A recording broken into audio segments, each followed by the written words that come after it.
네, 첫 번째 시간입니다. 미래에셋증권 이창구 선임 매니저님 모시도록 하겠습니다. 안녕하세요. 네, 안녕하십니까. 예. 반갑습니다. 오는데 좀 고생하셨다고 오늘. 네, 올림픽대로 통제해서 예. 깜짝 놀랐습니다.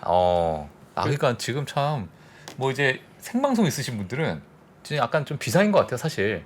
예, 서울 같은 경우에. 그래도 어떻게 제 시간에 도착해서 그러니까요. 정말 세이브라는 말밖에. 예. 네. 그리고 좀 전에 노을 얘기하셨는데 제가 저희 시장 보기 전에 오늘의 시장 요약이 태양의 나만 바라봐였거든요. 태양의 나만 바라봐. 네. 예. 근데 노을을 얘기하시길래 깜짝 예. 놀랐어요. 왜요? 약간 통했네. 아, 약간 이런 느낌. 난 진짜 힘들어 요즘에요. 좀 받아주세요. 제발. 예, 알겠습니다. 뭐 태양도 보고 노을도 보고. 예. 저는 제 시간에 도착했고 다행이네요. 알겠습니다. 아름다운 밤이에요. 아름다운 밤입니다. 남자 셋이서. 예, 알겠습니다. 자, 오늘 글로벌 시장부터 한번 보도록 하겠습니다. 네, 글로벌 시장 전반적으로 상승했습니다. 네. 중국 시장은 상해가 1.6%, 심천이 1.66, 홍콩 H가 2.7% 상승했고요. 다우가 1.63, S&P 500이 2.13, 나스닥이 2.89로 전반적으로 반등 강하게 나왔습니다. 그래서 오늘의 시장의 요약은 네? 태양의 나만 바라봐. 나만 바라봐. 태양만 바라봐, 뭐 친환경만 바라봐, 예. 뭐 이런 의미로 좀 생각해 보시면 좋을 것 같고요. 네. 최근에 이제 국내 시장에서도 유행어처럼 번지는 게 태조 이방원이라고 아시죠? 네. 네. 뭐 태양- 어떤 태양광, 태양 2차 전지. 네. 네, 태양광, 예. 조선, 2차전지, 방산, 네, 방산? 그다음에 원자력. 원자력. 네. 아. 그러니까 이게 매년 제가 막 그런 키워드들을 계속해서 본다고 했잖아요. 예. 그러니까 그 20년도에 보시면은 텍트 언텍트 어. 많이 얘기 있었고 21년도 보면은 이제 비트 메타버스 예. 많이 있었고 올해 같은 경우는 이제 태조 이방원이라고 했더니 그 이게 역사적 왜곡이라는 사람들도 있고 원래 태종이잖아요. 근데 이제 태조 이방원. 네. 어. 조선을 이제 어떻게든 넣어 보려고 이제 만들었던 신조어인 것 같은데 예. 사실 이런 유행어들이 주는 시장에서 의미가 상당히 크긴 해요. 그러니까 심리적으로 뭔가 군지파를 이뤄서 예. 어떻게 보면 이 5개 섹터들이 각기 다른 영역일 수도 있잖아요. 근데 이걸 한데 묶어서 어떻게 보면 올해 전쟁이라는 키워드랑도 맞아 있긴 하거든요. 그러니까 그러네요. 조선 뭐 방산 뭐 이런 것들을 보면은 그리고 에너지원에 대해서도 2개나 들어가 있고요. 그래서 그런 부분들 같이 살펴보시면 좀 더 시장 바라보는데 뭔가 더 네. 도움이 되시지 않을까 알겠습니다. 싶습니다. 예, 이것만 바라보겠습니다. 예. 자, 태조 이방원. 자, 오늘 시장 요약에 대해서 한번 또 간략하게 부탁드리겠습니다. 네, 전일 뭐 CPI 이제 3% 통해서도 보시긴 하셨을 텐데 이제 CPI가 8.5% 나오면서 최고치에서 둔화가 나왔어요. 네, 그래서 6월 9.3에서 둔화하면서 시장은 환호했고요. 특히 낙폭과대에서 반등이 좀 많이 나왔습니다. 네. 그러니까 뭐 물가가 많이 오르고 금리가 많이 오르니까 뭐 그런 기술주들 미래를 타겟팅하는 기술주들의 낙폭이 상당히 컸었는데요. 그에 대한 반작용으로 이들의 반등이 상당히 강하게 나왔고요. 바이든 대통령이 바로 이제 한마디 거들었습니다. 네. 물가 상승률은 완화 조짐이 보이고 예. 인플레 대책에 대한 이제 영향이 있었다. 그러니까 본인의 공도 있었다라는 표현을 하고 싶었던 것 같고요. 근데 그에 반면에 또 시카고 총재는 7월 CPI가 긍정적이나 인플레는 여전히 높다라는 의견도 있습니다. 예. 일단 뭐 지금 뭐 중간 선거를 놔뒀기 때문에 예, 뭐 바쁜 바이든. 예, 뭐 여러 가지 이제 말을 좀 해야 될 것 같고. 그렇죠. 뭐 그런 것 같은데 사실 제가 어제 이제 CPI 세부 목록을 봤을 때 그 에너지, 그러니까 유가에 관련돼서 이제 많이 빠졌었잖아요.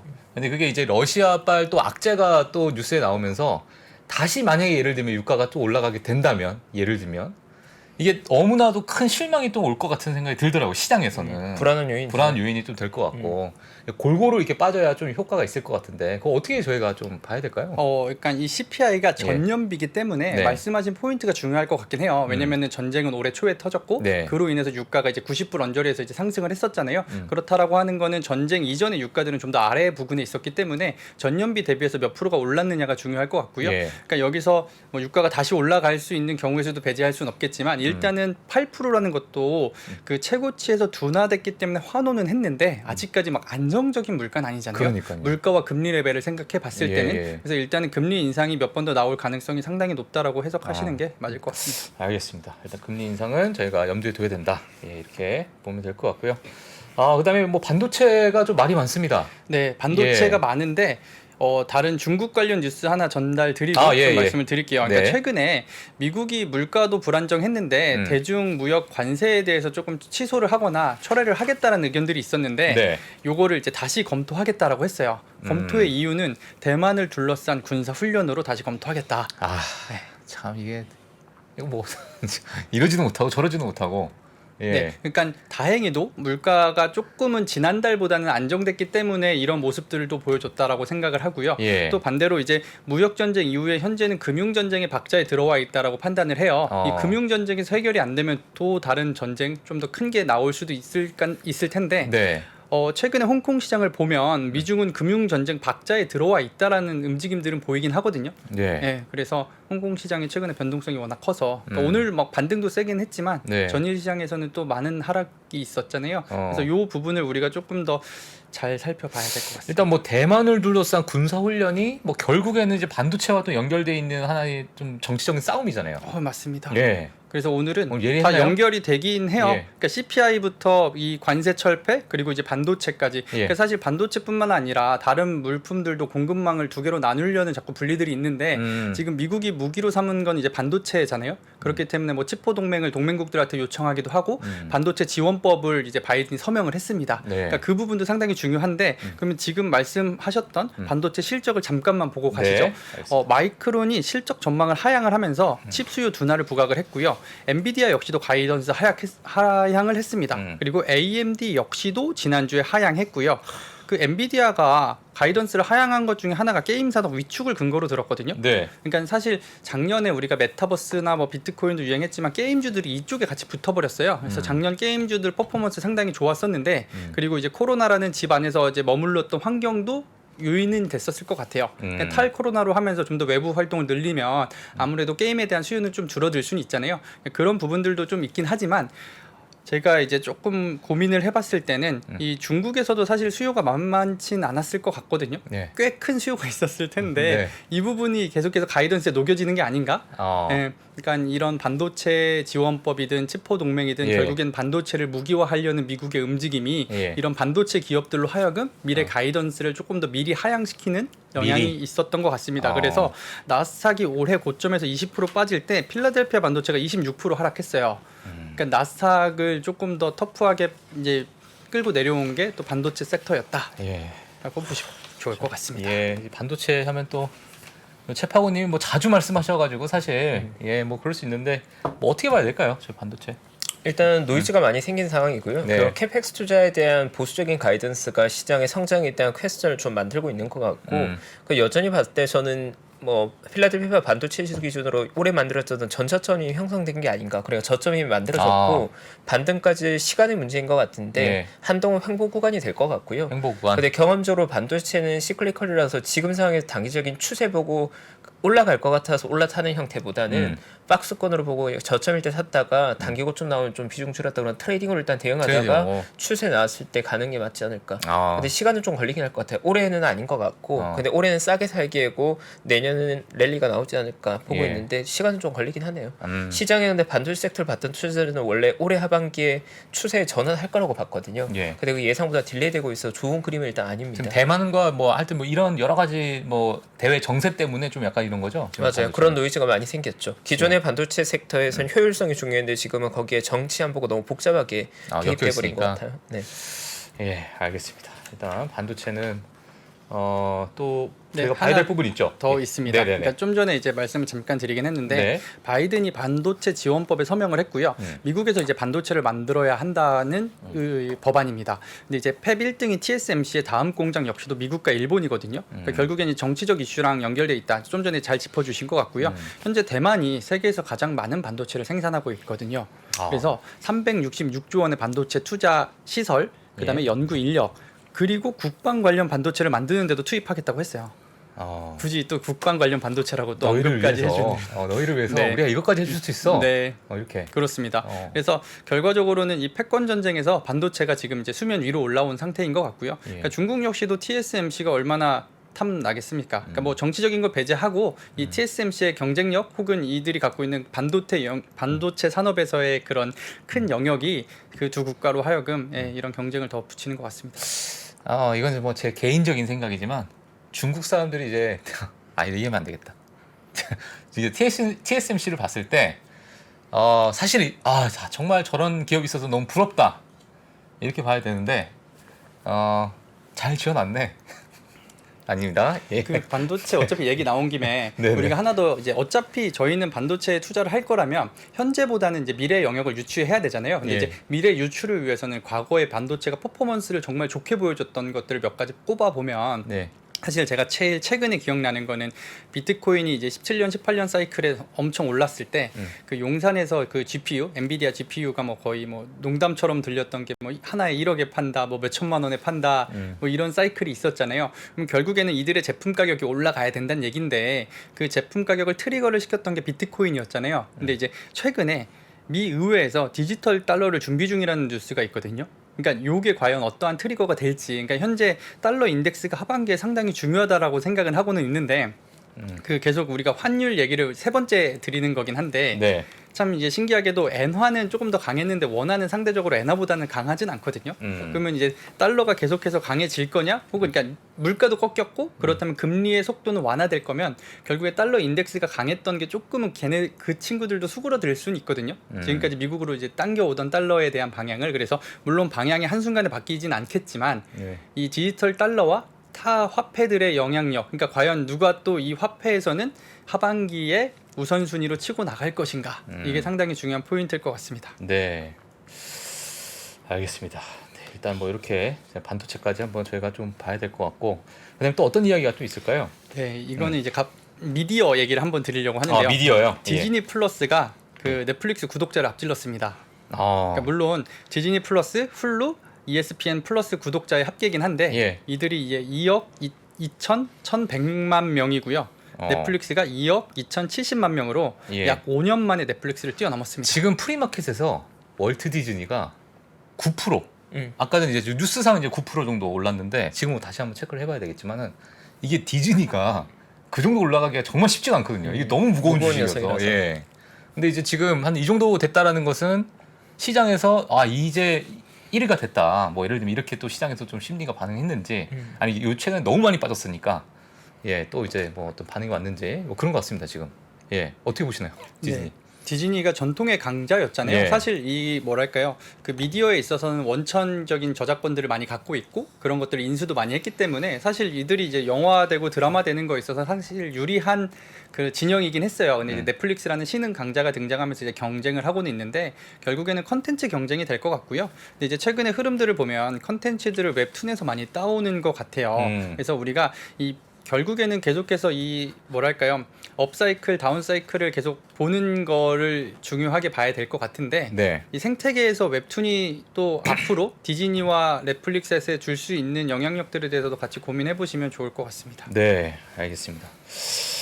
이렇게 되면 넷플릭스는 어떤 반등의 여지가 어떻게 돼야 되나? 이게 어떻게 저희가 해석을 해야 될까? 혹시 넷플릭스를 갖고 계신 분들?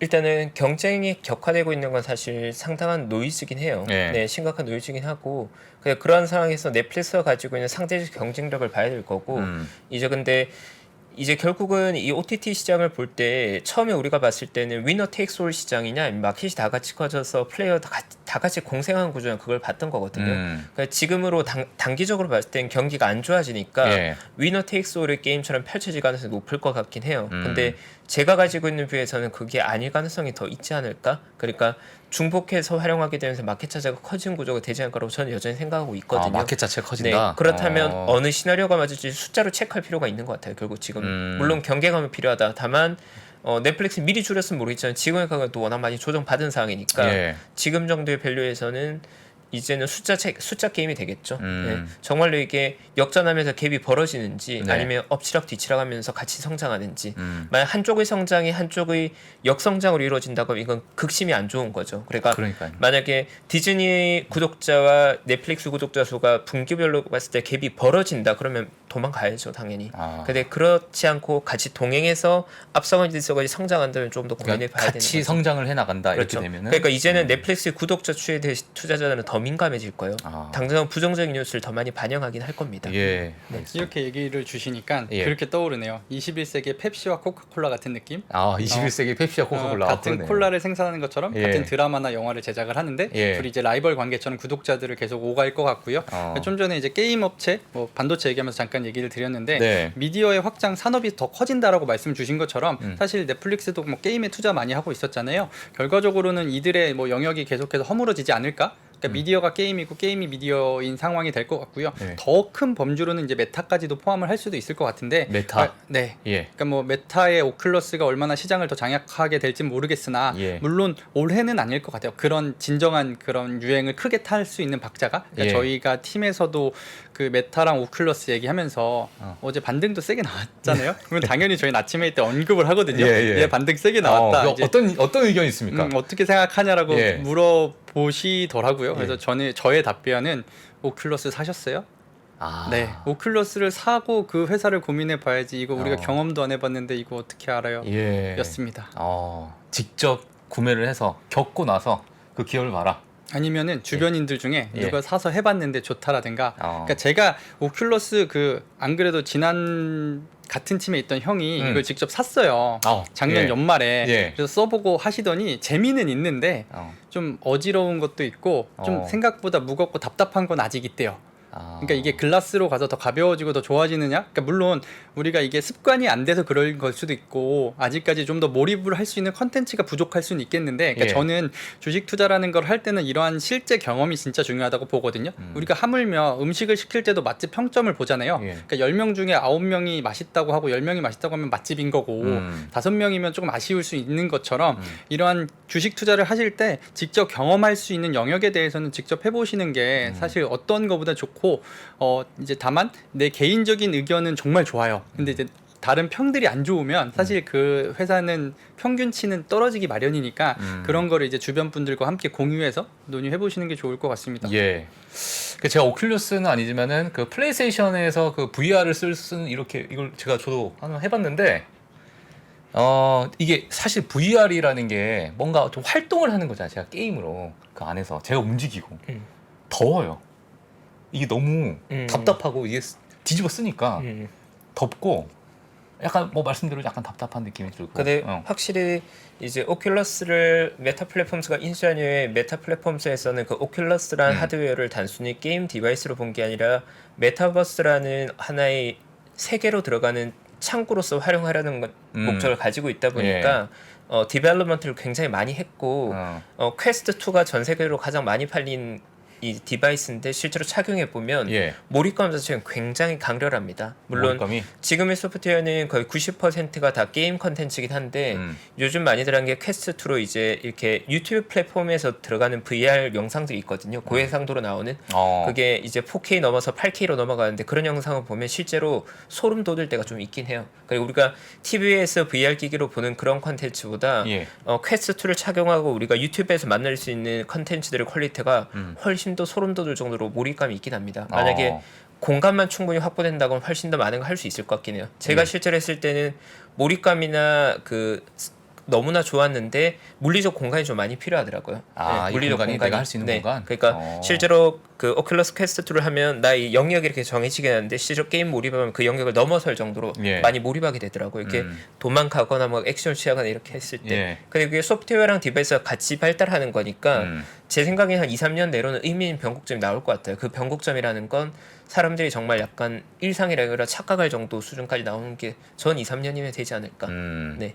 디바이스적인 한계는 생각보다 빠르게 개선되고 있습니다. 자본을 투하하고 있잖아요, 메타 플랫폼스가. 퀘스트 2는 엄청나긴 합니다. 네. 이거 뭐 제가 얘기하는 건 아니지만은 제 채팅창에는 이제 뭐 이런 성인 컨텐츠도 본다. 유튜브에 실제로 이제 아주 저는 아닙니다. 강한 성인 컨텐츠는 아니지만 혹시 보셨어요? 성인 컨텐츠가 있긴 해요. 근데 그건 이제 아주 선정적인 거라기보다는 약간 실제로 사람이 대화를 걸어요. 안녕하세요, 막 이렇게. 근데 그런 컨텐츠가 많이 있는데 몰입감이 상당히 강합니다. 진짜. 근데 실제로 이 인터넷이 초창기에 이렇게 더 많이 확대될 수 있었던 것 중에 하나가 그러한 컨텐츠였거든요. 그러니까 성인 컨텐츠가 인터넷의 보급에 더 빠른 속도에 기여했다. 그렇죠. 그래서 맞아요. 사실 VR도 우리가 뭐 그 킬러 컨텐츠가 있어야 된다고 하는데 물론 영화 드라마일 수도 있고 뭐 게임일 수도 있겠는데 이런 부분도 기여를 어느 정도 하고 있다고 생각하고 있습니다.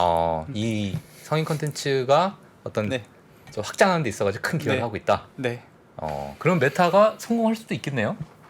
하드웨어적으로는 이미 성공했죠. 성공했고. 마켓시를 다 가져갔잖아요. 네. 디벨롭만 하면 그러니까 돼요. 이게 사실 지난번 방송에서 우리가 애플카 얘기도 했고 예. 오늘 한국 시장에서는 그 관련 이슈가 조금 있긴 했었어요. 근데 이 오큘러스랑 애플 뭐 전기 자동차를 보면 마켓 쉐어 딱 표현을 해주셨는데 저도 VR 시장에서는 오큘러스가 상당히 많이 차지하고 있다고 생각하거든요. 그러니까 이미 제품 나와 있고 제품을 뭐 경량화를 하던가 성능에 대한 피드백을 계속 받으면서 그걸 업데이트만 시키면 되잖아요. 근데 이제 카는 아직 네. 그렇죠. 그렇죠. 예. 네. 그래서 사실 저는 메타가 조금 더 미래 종목으로는 괜찮아 보이긴 해요. 역시 저는 너무 좋아요. 이창섭 님. 메타방님 위해서 우리가 하는 말이에요. 지금. 알겠습니다. 여기 고맙습니다. 나가면 다른 얘기 할 수 있어요. 예. 여기까지 하도록 하겠습니다. 일단은 메타는 예. 자, 이제 준비해 주신 내용 마지막 네, 한번 해 주시죠. 정리를 해보면 네. 그 미국의 7월 CPI는 8.5로 최고치 대비 조금 꺾이는 모습 보였던 것 같고요. 네. 바이든은 반도체 지원법에 서명을 해줬습니다. 그리고 중국 관세 완화는 다시 검토하기로 했습니다. 알겠습니다. 결국 이게 중국과 미국 간의 갈등이 봉합되는 구조로 갈 거냐 격화되는 걸 볼 때 우리가 사실 중국 관세가 좀 해결되길 되게 바랬었거든요. 그렇죠. 그게 지금 노이즈로 가는 게 격식이 만만치 않다. 풀릴 때 풀리지 않는다. 그러니까요. 네. 중국과 미국은 절대 풀릴 수 없는 그런 뭔가의 관계예요. 그러니까요. 예. 그러니까요. 그럴 수 없는 것 같고 이제 CPI도 사실 어제는 좀 내려갔지만 뭐 이런 것들이 계속 또 노이즈가 생기면 또 다음 달 또 봐야 될 것 같고 예. 하여튼 뭐 그렇습니다. 우리 괴물창고님 하반기 장은 혹시 어떻게 보고 있나요 지금? 저는 지난번에도 말씀드렸던 것처럼 시장이 횡보한다면 종목 장세로 보고 있어서 사실 이 종목들이 군집화를 해서 산업적으로 이루어지면서 올라가는 모습들을 상당히 중요하게 보거든요. 예. 그래서 현재 추세를 계속 강하게 타고 있는 섹터가 있고 아까 말씀드렸던 그런 키워드들이 나오고 있기 때문에 그 키워드 종목들의 흐름을 좀 잘 봐야 될 것 같습니다. 예. 사실 저는 저희 그 이창구 선임 매니저를 보면 솔직하게 매크로를 별로 신경 안 쓰실 것 같아요. 예. 그러니까 워낙 공격적인 투자를 많이 하시니까 매크로는 그냥 뭐 매크로고 나는 내가 보는 이 종목 장세가 너무나 명확한 어떤 뷰가 있지 않을까. 맞나요? 뭐 제가 이제 결정을 하면 사실 실행을 다른 매니저들보다 빠르게 옮기긴 해요. 그러니까 예. 어떻게 보면은 생각한 거를 결정을 했을 때는 빠르게 옮기는데 오늘 8시간 우리가 근무하잖아요. 네. 저 5시간 동안 고민하다 왔습니다. 저의 5시간 포지션에 동안? 대해서. 포지션에 네, 대해서. 그러니까 전일 시장이 상당히 강하게, 그러니까 CPI 영향으로 인해서 많은 그런 연쇄 효과들, 나비 효과들이 생겼잖아요. 네. 그러니까 CPI가 조금 수그러들어서 그동안 낙폭과대들이 바닥에서 반등을 했는데 과연 추세를 타고 있는 애들과 낙폭과대 어느 박자를 타야 되는 거냐. 그러니까 혹시라도 어떤 매니저들은 그래요. 둘 다 베팅해라. 그러면 홀짝인데 예. 그러면 수익률이 안 나오거든요. 플러스 마이너스 퉁치면 예. 그러면 수익이 안 나오잖아요. 그러면은 결국엔 결정을 해야 돼요. 사실 저에게 있어서 오늘 하루는 정말 고민의 시간이었고, 네, 그러니까 시장을 보면서 제가 하루를 보고 일주일을 예측하고 일주일을 보고 한 달을 예측한다고 했잖아요. 그러니까 예. 뭐 매크로를 중요하게 생각하지 않는 것보다는 그러니까 네. 저는 바텀업은 아니에요. 탑다운이라서 예. 그러니까 굳이 고르라고 하면은 매크로를 중시하게 보긴 하는데 네. 그 매크로 중에서도 가장 중요하게 보는 지표는 가격과 거래량. 가격과 거래량. 네. 가격이 모든 걸 반영해 주잖아요. 우리는 시장에서 계속 마켓에서 제시하는 가격을 받아들일 뿐인 거고 저는 그 가격을 보고 그러니까 제가 옳다라고 생각하는 게 아니라 가격이 옳다라고 생각하는 겁니다. 알겠습니다. 정확히는 시장이 옳다. 시장이 옳다. 시장이 옳죠. 네. 창호 매니저님 매매할 때 기술적 지표를 많이 활용하나요? 사실 제가 초창기 때는 되게 기본적인 지표들 그리고 이제 채파고님처럼 좀 더 가치 투자까지는 아니지만 그런 내재 가치적인 거를 많이 공부를 했었는데 계속해서 이제 업력이 쌓이다 보니까 도움 될 만한 건 계속 살을 붙이고 하거든요. 그러니까 사실 저는 뭐 기술적 지표라기보다도 제가 갖고 있는 데이터 툴을 계속해서 활용하는 편이고요. 예. 그러니까 뭐 여러 번 말씀드렸지만 추세 매매 상당히 좋아하고 그 해에 있는 핵심 키를 상당히 중요하게 생각하거든요. 그러니까 이런 거죠. 작년에 비트메타가 상당히 좋았는데 저에게 있어서는 그 직전 연도에 강했던 섹터를 다음에 투자하지 않는 그런 습관들 그리고 원칙들이 있어요. 근데 작년에 너무 강했기 때문에 그들이 지금 반등을 하더라도 눈길을 안 줬던 거고 반대로 저는 개인적으로 뭐 비트코인이 됐든 올해 친환경이 됐든 상당히 좋은 성과를 거두고는 있으나 그 태조 이방원 중에 2차 전지의 투자가 계속 주저되거든요. 왜냐면은 3년째 시세를 주고 있기 때문에 이게 제일 어려운 국면인 거죠. 그러면 예. 지금 친환경을 바라볼 때 어떤 시선? 그러니까 하반기 예상을 물어보셨는데 저는 이제 두 가지로 생각을 했어요. 이들의 하반기 실적이 뒷받침이 된다라 하면 2차 전지처럼 3년 사이클 혹은 1년 이상의 사이클을 보여줄 수도 있겠지만 실적이 하반기 때 나오지 않으면 1년짜리 테마 사이클일 수도 있겠다. 그러니까 저는 이 메타나 비트가 무너졌던 게 내재 가치를 산정할 수 없는 비트코인의 특징, 그리고 메타버스처럼 실적이 뒷받침되지 않았던 것 때문에 1년짜리 테마로 끝났다라고 생각을 하고요. 좀 더 이제 2차 전지가 됐든 혹은 다른 종목들, 다른 산업처럼 이 실적이 뒷받침이 되는 섹터가 있다라고 하면 좀 더 롱텀하게 리드미컬하게 갈 수도 있지 않을까? 그렇습니다. 예, 알겠습니다. 명쾌합니다. 예, 네. 어머니 한답이죠, 저게. 예, 잘 들었습니다. 네, 자 내일도 또 오시기 때문에 자, 오늘은 이 정도만 하고 좋습니다. 예, 내일 남은 또 저희 이창구 선임 매니저의 인사이트 한번 제가 또 코치코치 한번 캠으로 보는 시간 가져보도록 하겠습니다. 자 오늘 또 저희 시황 예, 너무 좀 자세하게 설명해주신 미래에셋증권 이창구 선임 매니저님 감사합니다. 네, 감사합니다. 예. 수고하셨습니다. 네, 이창호 선생님과 시장 업데이트 해봤고요. 오늘 2부에는 저희 어제 CPI의 의미 조금 더 해석해 보기 위해서 정광훈 매니저님 모셨습니다. 정광훈 매니저님 또 제가 아는 그 어떤 분보다 매크로의 대가시거든요. 네, 매크로의 시장에 대한 의미 또 우리가 어떻게 받아들여야 될지 같이 네. 좀 음미하는 시간 가지면 좋을 것 같고요. 진짜. 예. 엄청나죠. 예. 네, 저희 잠시 광고 보고 와서 2부 이어가겠습니다. 네. 평소 경제 뉴스를 볼 때 100% 이해가 되지 않았다면, 어려운 용어를 알아듣지 못해 답답함을 느꼈다면, 오건영의 경제를 보는 눈 강의를 통해 차분하게 경제 기초를 쌓아보는 건 어떨까요? 저는 강의에서요, 기초적인 단어들도 좀 담으려고 했고, 이 단어들이 실제 신문 기사에서 어떻게 쓰이는지, 그리고 이 신문 기사 이외에도 다른 콘텐츠에서 우리 실제 생활에서는 어떻게 쓰이는지 되게 풍부한 사례를 담으려고 했어요. 수차례 보시면서 반복하시면 마치 무언가 뉴스를 들었을 때 툭 튀어나오는 느낌? 예, 그런 걸 좀 느끼시지 않을까. 그럼 툭 튀어나올 정도로 많이 벌려면 흥미로워야 되잖아요. 그래서 그게 제가 좀 많이 기획할 때 노력했었던 그런 부분이라고 보시면 됩니다. 쉽고 재미있게 최대한 기획을 해봤습니다. 드라마처럼 재미있게 경제 공부를 할 수 있다면 이게 제가 생각했던 모토였고요. 예, 그렇게 됐으면 참 좋겠습니다. 네. 경제 뉴스가 명쾌하게 이해되는 즐거움. 오건영의 경제를 보는 눈 강의를 통해 경험하실 수 있습니다. 신규 출시 기념 8월 31일까지 얼리버드 특가로 만나보시죠. 지금 바로 영상 아래 댓글을 확인하십시오.